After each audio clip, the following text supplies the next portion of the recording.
Hi guys, welcome back with me again in this channel. On today's tutorial, I'm going to show you how you can make a sticker on TikTok. So you can start by opening your TikTok apps on your phone and just click on the search column at the top and just find the content that you want to create a sticker with. I'm going to try to find Doraemon song, for example. Here just find the content that you want.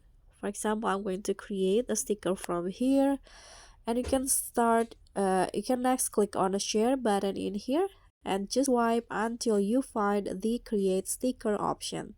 Tap on that and just wait until the loading is finished.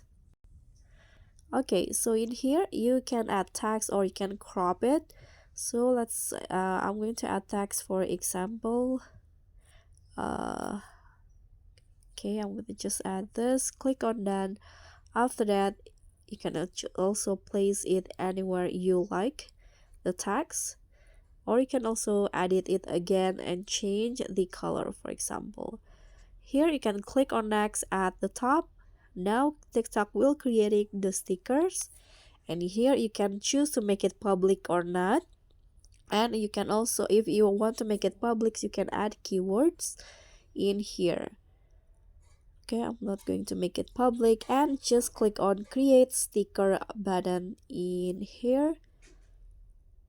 Okay, just wait until the sticker is created, and that's it. Click on done and your sticker will be created. So that's all for me. Thank you so much for watching. Don't forget to like, comment, and subscribe. Also click on the thanks. Bye.